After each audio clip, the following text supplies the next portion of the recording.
Kelmer was the runt of the litter. Being a male, he was diminutive compared to his sisters. It didn't help that his bloodline was mocked by the rest of the pack for producing small offspring, and his mere existence was seen as an affront to the Eternal Mother.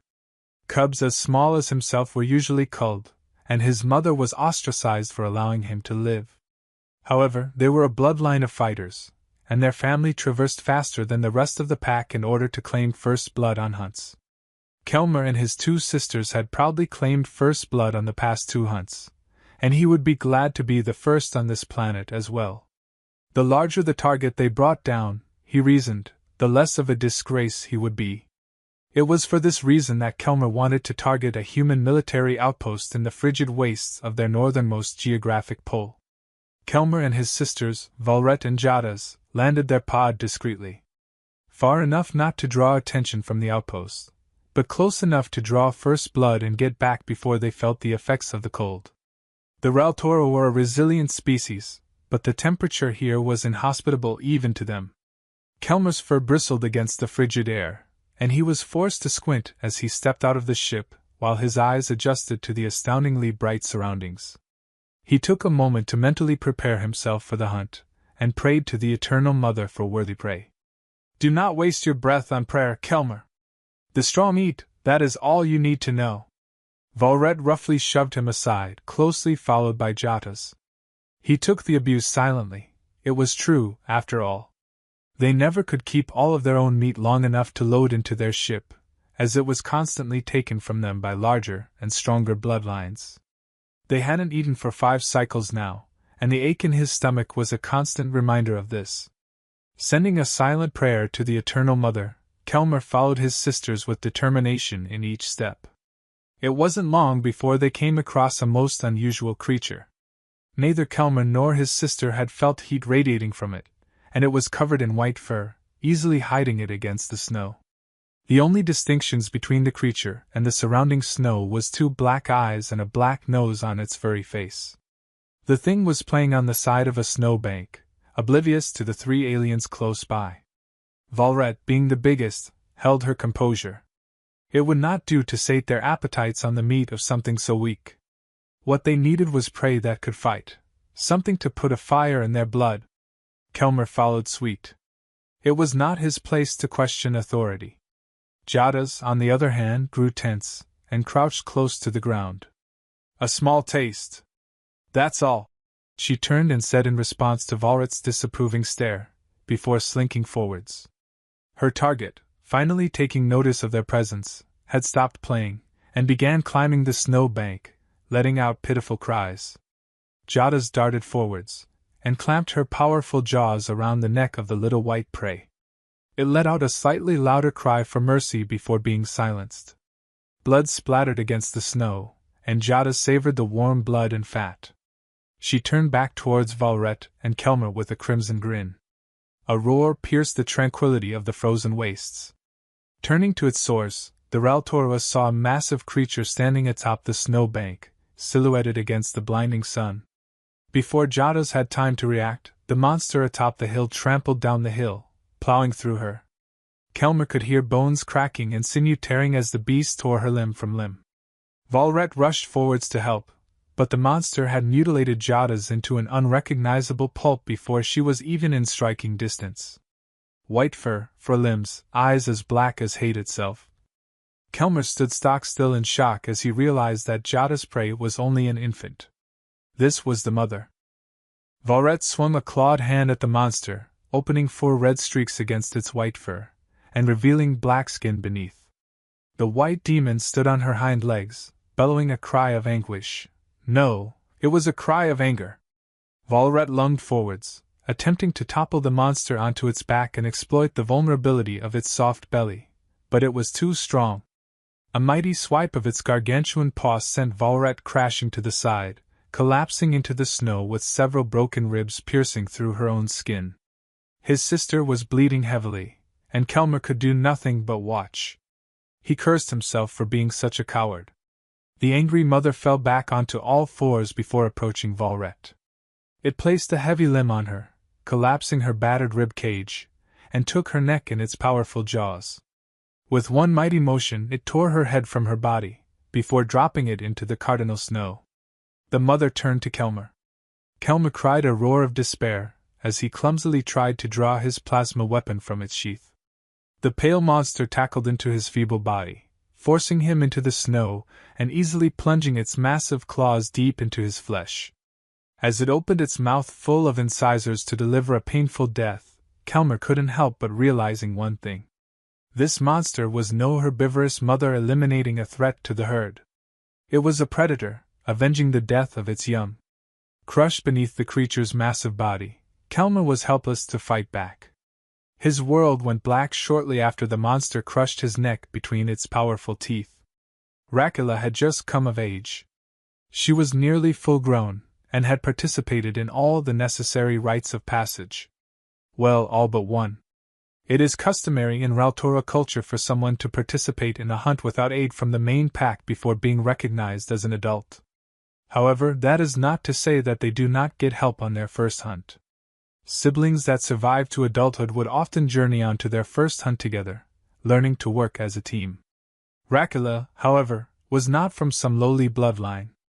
Hers was a vicious one, and unlike the other families, practiced a taboo ritual in which young siblings would fight and cannibalize one another before their mottled fur faded to black. Only the strongest survived, and so the strength of their line was assured. Rakula and her sister, Hannah, were said to be born embracing one another. Growing up, they had been an inseparable and unstoppable duo. Fighting with the other cubs was always one-sided, with Rakula and Hannah claiming victory through brute force and sheer ferocity. They were unstoppable, the perfect killing machines. Today was the day that they would hunt by themselves, and they had abandoned their sisters and brothers to search for a quarry of their own. Even in their own family, their bloodthirstiness was uncommon, and a sight to behold. It had become common knowledge to stay out from between the two of them, and whatever it was that they were after. The smell of the sea assaulted Rakula's nostrils. The putrid scent of salt and decay filled the humid air, but even such an overwhelming smell could not discourage her. Hannah stalked beside her, alert for any sign of their target. They had been on the trail of an entire family of humans for several days now, and they knew they were close to their mark. It wasn't difficult to follow them, as the humans had passed in a large and ungainly vehicle on a dirt road.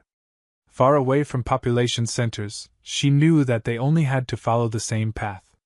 It was only a matter of time now. Rakula could almost taste it, though admittedly, she had no idea what they would taste like. They quickened their pace as the sun began to set. The two apex predators came across an unusual sight as they exited the dense forest. A small stretch of sand lay before them, and beyond that, an expanse of water as far as the eye could see. Rakula couldn't help but shiver at the grandeur of it. The setting sun seemed to set the entire ocean and sky ablaze with vivid colors, as though the very water itself was on fire. The Raltora weren't unfamiliar with bodies of water, and were actually incredible swimmers, but they had never seen anything like this. Entering the vicinity of the planet, they had seen the vast expanses of water, but the view from a tiny window on a spacecraft hurtling towards the blue ball in the void was nothing compared to this. The sisters paused their hunt for mere moments before resuming their search. Unnoticed before, small buildings dotted the beach at regular intervals. Not far was the only building emitting light through the windows, and not far from that, the vehicle had been parked, and what looked like a small watercraft nearby. The building itself was nothing more than a small dwelling. Large windows provided a view of the ocean, and the pearly white walls and the tiled roof provided comfort against the elements, despite the calm waters. However, they would not protect the inhabitants from the two perfect killers. Hannah and Rakula shared a feral grin before slinking forwards. Approaching the building, Rakula couldn't help but hearing snippets of human conversation from within. "Dad, you really shouldn't," a female voice pleaded. "You remember what the doctor said? The treatment is pointless if you're just going to continue old habits," a raspy voice responded. "Susan, dear, I am 69 years old. I drove all this way with 3 screaming children and your good-for-nothing husband the entire way here. I think I'm entitled to enjoy one cigarette." Followed by an exasperated sigh, a coughing fit, and a slamming door. Of course, Racula couldn't understand a word of it. The Raltora had no use for learning other languages. The screaming was all the same. Looking for an entrance, the sisters split up to circle the building in opposite directions. A sudden shout broke the silence, and Racula caught sight of her sister wrestling a decrepit old human to the ground. She casually crushed its neck under a clawed hand before disemboweling the elderly human with her mouth. It squirmed for seconds more before dying in a growing puddle of its own blood. Shouts and cries were emitted from the hut, and more lights began emanating from within. Hannah spat. "The blood is foul. This one tastes like sickness and poison." The two killers were suddenly illuminated, and Racula looked upwards to the silhouette of a shocked family standing in a doorway of light. Hannah rose from her foul appetizer to survey the main course. Standing between the humans and their vehicle, Racula and Hannah slowly approached the family. A lone figure stepped out of the doorway and into the rectangle of light cast from within, pushing the others behind itself before raising its arms and clenching its hands into fists. It assumed a staggered stance. Sparing a glance backwards towards the small watercraft, and presumably its family, it calmly spoke to the others. "Susan, get the kids in the boat." "Damn it, Bill, don't be the hero." "You've seen the news, those are the Legion," a voice replied, desperation transcending language barriers, and reaching Racula's ears. "Susan, please. Just for once, let me help," the lone figure responded, tears streaming from his eyes. A trio of sobbing young humans were quickly led away by the female. Hannah leapt at the lone man as Racula calmly moved towards the four fleeing humans. A dull thud shattered Racula's sense of accomplishment, as she saw the lone figure move aside and smash its fist into the jaw of Hannah. Her sister fell into a heap, quickly stood back up only to be met with another strike to the face. She collapsed and didn't rise up again. Racula could smell Raltora blood as it poured freely from her sister's mouth, and paused her pursuit to face this new challenge. The sun had set completely, and figure stood alone in the rectangle of light, turning to face her. There was something almost predatory about the way he looked at her. She moved forward slowly, confident in her superior ability to make short work of this obstacle. Racula broke into a sprint at the last moment, rearing up to her full height before delivering a lethal slash with her clawed hand. He was too fast. Stepping within the arc, he struck her in the ribs several times. She felt something crack. Another slash upwards caught him by surprise, and he fell onto his back in pain and shock, barely preserving his own life. The human quickly sprang back to his feet. His garment was torn to shreds, and crimson blood began pouring down his chest, soaking the tattered remnants of his shirt. Not seeming to care, the human began moving towards her, out of the rectangle of light and into the darkness of night.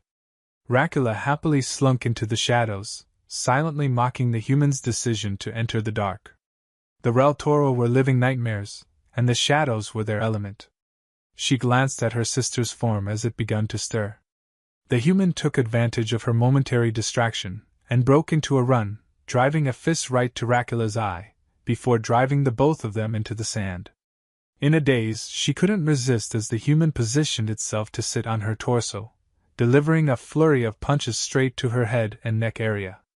She tried to raise her arms to defend herself, but the human had them pinned to her sides with its legs. Just as she was beginning to succumb to her injuries, her sister rose up behind the human. She pounced, enveloping its neck in her powerful jaws.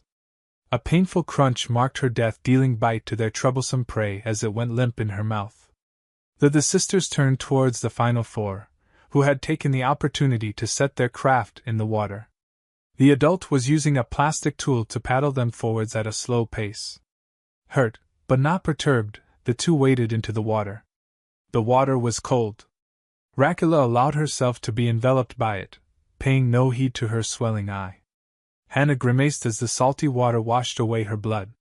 The Raltora homeworld had lakes and rivers, and their people were adept swimmers, using the rivers to travel from one lake to another. Their webbed feet propelled them through the water, but did not prove a hindrance when hunting on land. Racula couldn't help but feel amused. These humans had thought the water was their salvation, when in reality it would be the death of them. The sisters redoubled their efforts, quickly gaining on the fleeing family. Dracula burst from the water and scrambled into the boat, nearly capsizing the small craft. Hannah clung to the side, apprehensive about tipping it over and possibly having their prey sink to the bottom. The Reltora were adept swimmers, but shallow waters had never required much in the way of holding their breath. Nearly blind in the darkness, and confined to their boat, the humans were made short work of. Piercing screams were silenced, quickly swallowed up by the night. The sound of water lapped the sides of the boat. The wooden craft now held the dead bodies of 4 humans, as well as 2 very satisfied Reltora. Dracula lounged at the wide end of the boat, casually chewing on a human foot. Possibly the tastiest part of this new prey, though she lamented that there were too many bones. Hannah lay at the other end, both feet in the water to gently paddle them and their haul of meat to the shore. For once in her short life, Dracula felt at peace. Maybe it was the sweet flesh of their new prey filling her belly. Maybe it was the gentle sound of the waves. She nearly fell asleep in that boat. A sudden jolt shook her from her stupor, forcing her into full consciousness once more. Turning to Hannah for at their sudden intrusion, Dracula caught only a glimpse of her sister, clinging for dear life against the side of the boat. Hannah's face was contorted in pain, fear burning in her gaze. Before she could so much as let out a cry for help, another bump rattled the craft, and she was pulled under the dark waves. The boat rocked violently, knocking a decapitated human into the black water. A small triangle appeared against the waves before the body was violently pulled underneath as well. Rushing to the side of the boat, Dracula searched for any sign of her sister. She let out a whimper. Something strange and unfamiliar gripped at her senses. A concept that the Reltora did not usually encounter. Pure terror held her heart in a vice. The watercraft gave another shudder as another fin rose from the darkness below. Her eyesight could not pierce the veil of darkness of the water, and she shuddered to imagine what foul monster was attached to that fin. All that she could see was a long, distorted shape, with no discernible limbs. With no way to move the craft at a faster pace, Dracula resigned herself to try to swim to shore. The Reltora were adept swimmers, after all. Praying to the Eternal Mother, she dove into the water, willing to leave the meat in favor for her life. However, whichever gods that were listening to her prayer did not pay heed. Something much older was at work here.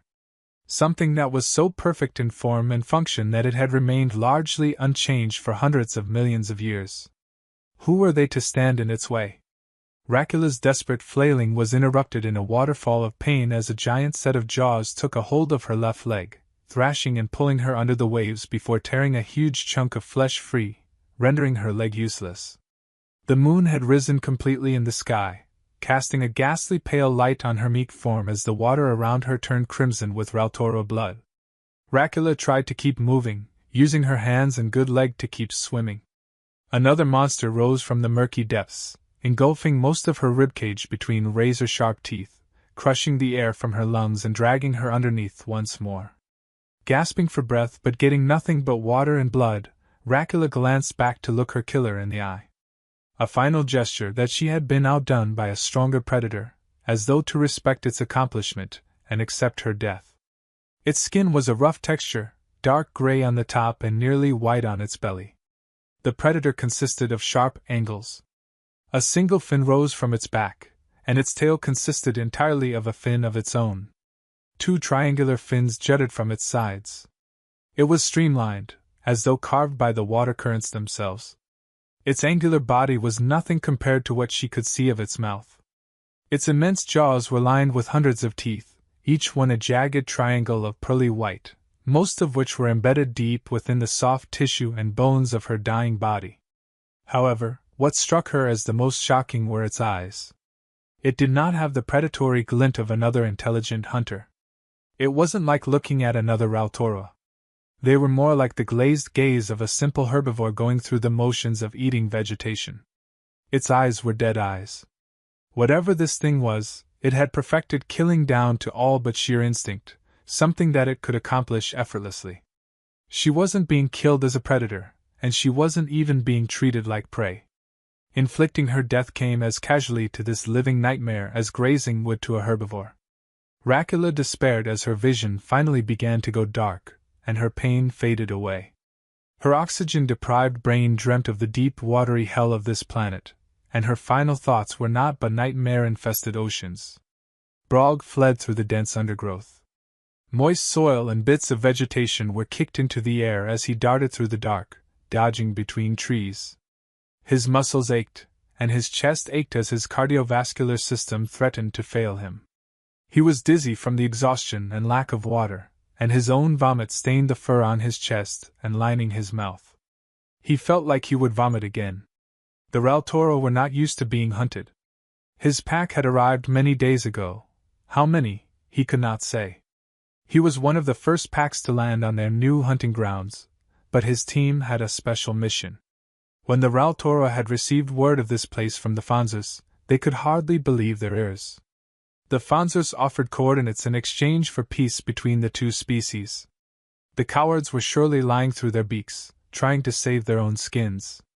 Who would believe a tall tale of a solar system overpopulated with a plump and defenseless species? It was inconceivable.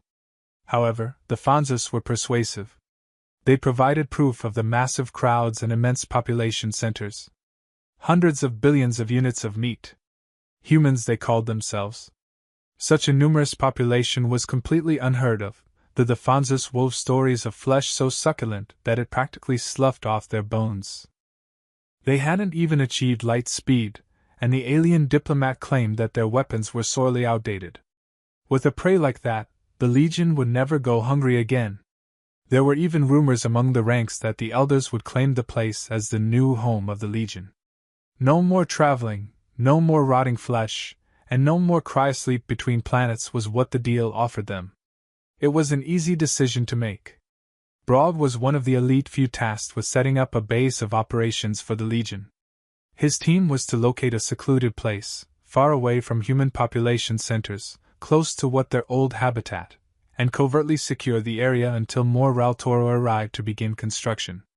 After all, the Raltoro didn't fancy themselves as much of a space-faring race. They longed for the canopy of trees, fresh water rivers, and the warmth of sun warming them between hunts. After much searching, his team had located one such place. A large expanse of jungle shined like an emerald at them in space, and a murky river snaked its way through, more than enough for the Legion's simple purposes. A few cycles of monitoring to assure its seclusion for their covert mission showed that the humans in the surrounding cities and villages seemed to avoid the jungle, even going so far as to employ other humans to prevent possible intrusions. Perhaps it was a holy ground. Maybe they had an agreement with their predators, and maintained the area in exchange for their safety. Brog did not care even if there were predators down there. He knew that he was more than a match for anything this planet could offer. Brog was a centurion, one of only 100 elite Raltoro. Very few males were admitted, and his title was the pride of his bloodline. Mostly females were admitted, due to their inherent strength and size, but the males who could call themselves centurions enjoyed alpha status and the attentions and affections of any lesser females they desired. The trials to even qualify to join were deadly. They had to prove their prowess on the battlefield, and were often seen leading military packs to battle, rather than joining the rest of the Raltoro in simply killing and collecting civilian aliens. They tasked candidates with fighting foe after foe for hours on end, completing obstacle courses that stretched kilometers within the allotted time, and even had him starved and interrogated to prove his will overpowered his hunger. The tasks provided no guarantee of entry, however. All they did was give him a chance to face a full centurion in tooth and claw combat to the death. This, in itself, was a sort of test. He would choose the weakest centurion and join easily, forever viewed and targeted as a weakling himself. Or he would choose among the strongest of the pack and risk dying a painful death to assert himself as potential alpha material. He walked out of the arena as a centurion, leaving behind 4 corpses and establishing himself as an alpha among alphas. Unsurprisingly, no one was foolish enough to challenge his title. When Brog was given this assignment, he thought it was a bad idea. He considered every hunt a test of his mettle, and believed that these soft bipeds would in turn make the Raltoro soft. However, he could see the wisdom in the Elder's words. They were old and frail, but their wisdom and stratagem was all that had kept the Rautora alive and well as generation replaced generation on their journey through the cosmos. This would be the new homeworld of the Rautora. Despite their wisdom, Brog was right, to a certain degree. The decision to establish a base was a bad one, he was quick to realize. What was supposed to be a covert mission had quickly gone sour. 100 Rautora entered that jungle, each and every single one a fully realized centurion, veterans of countless hunts and battle-tested in the fires of war. Brog was now the last. Over the past seasons, he had witnessed his comrades picked off one by one, slowly decimating the pack. Despite the obvious killing, however, none of the Rautora had seen the murderer and lived to tell about it. Brog collapsed to the ground for a moment, shuddering as his body tried to vomit again, but his empty stomach offered nothing but the taste of bile. The moonlight filtered through the leaves and bathed him in a pale white light. He stood up and kept running. Their first night in the jungle was like magic. All of them felt it. This was their home. They could feel it in their bones, a sort of primal beckoning. None of the Rautora in his company, including himself, had ever seen their homeworld. They were born on those ships or on occupied planets, and knew nothing of home except what they could glean off of the adults' conversation. Being that their entire diet consisted of conquered races, they could not spare the fuel nor the time to visit their cradle world either. A sense of nostalgia for a place they had never seen overtook the battle-scarred centurions, and they slept beneath unfamiliar constellations that night. The next morning, they went about their task. They were to locate key resources, and clear areas for the incoming construction crews. Others were tasked with patrolling the surrounding jungle in search of a temporary food source to sustain them until they were granted permission to begin raiding the nearby human settlements. The patrols were also tasked with notifying the pack of nearby human activity. This was a covert mission, after all. However, not all of the patrolling centurions returned, and those that did reported other predators inhabiting the jungle. They spoke of swarms of fish, stripping all of the flesh from the bones of any Rautora that tried to swim in the water. Those who deigned to walk along the shore risked being attacked and pulled beneath the water by massive serpents, and one even claimed to have witnessed a log come to life and drag a centurion beneath. One of the bigger females came back dragging a water serpent that had tried to wrap itself around her. A bruised body and several broken ribs were the price she paid to slay it. Brog was ecstatic at the time. He was right about the humans leaving this area alone for the predators of their world. What further delighted him was that he had gotten the challenge that he wanted. It had rained heavily that day, and the night that followed was damp and uncomfortable. They slept outside once again, but regretted it in the morning. Come sun-up, the majority of them were covered in itchy and inflamed insect bites. Could it be? They wondered. Even the insects here had a taste for blood? They jested at the thought, and one of the devout followers of the Eternal Mother claimed it was a sign that they were to claim this planet as queens and kings of the food chain. They were cheering at the idea that the Eternal Mother had set this planet aside especially for them. Their revels were cut short when they realized that another Rautora was missing from their company. Drittel, the most formidable of the centurions, after Brog, had gone missing in the middle of the night. Brog dismissed her disappearance to her hot-headedness. She must have woken up in the middle of the night due to the bugs, and gone off to fight them, he jabbed. Nervous agreement spread among the other centurions, but they went about their business that day, making sure to keep their distance from the dangerous waters. Brog had explained that once the main pack arrived, they would have more than enough legionnaires to secure the area and exterminate whatever was lurking within the murky river, but that it was to be avoided in the time being. That day saw just as many deaths as the day previous, if not more. The serpents lurking the water occupied the trees as well, and they discovered one swallowing a Rautora corpse whole. They killed it, but retrieved nothing but the broken body of their fallen pack mate. One Rautora had ran back to camp, shaken up and sputtering a story about a spotted creature making short work of another centurion, before climbing a tree with the Rautora still dangling from its mouth. As the sun began to set, the disheartened centurions ate a meager meal of the water serpent that had been retrieved the day prior. Food was not as plentiful here as they thought. Drittel did not return that evening. They set up sentry shifts that night, and none of them slept easily. Brog swore he would see the death of every other predator on this planet, even if it meant he had to kill each one himself. The following morning quickly disillusioned him. The Rautora who were to take first watch were no longer among their pack. Several Centurions had gone missing as well. They were convinced that something was stalking them, killing and devouring the missing pack mates in the night. Brog quickly quieted their assumptions, loudly proclaiming that no Rautora would die without a fight and making note that there were no signs of a struggle.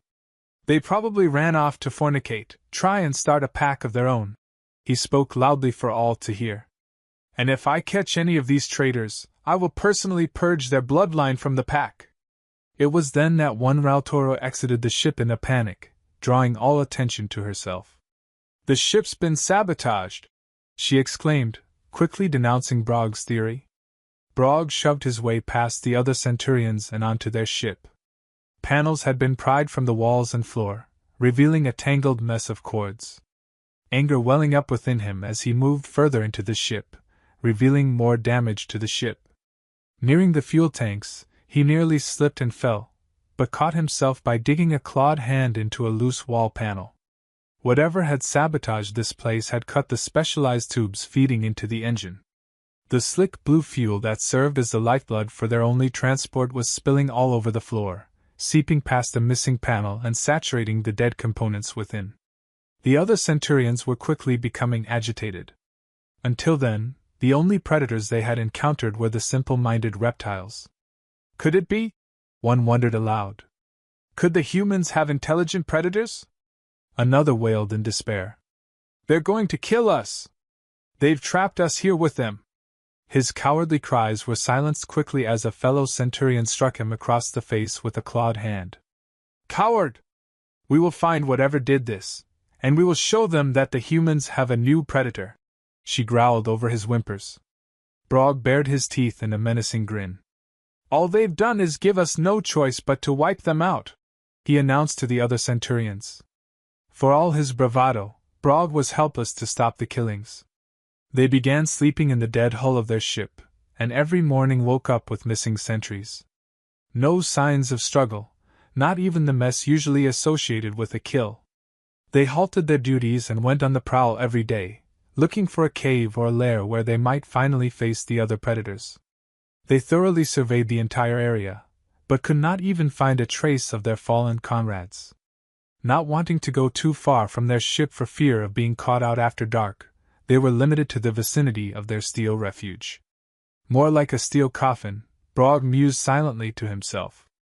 They had tried and failed to contact the Rautora in orbit to their plight. With no power, they were absolutely secluded from the main pack.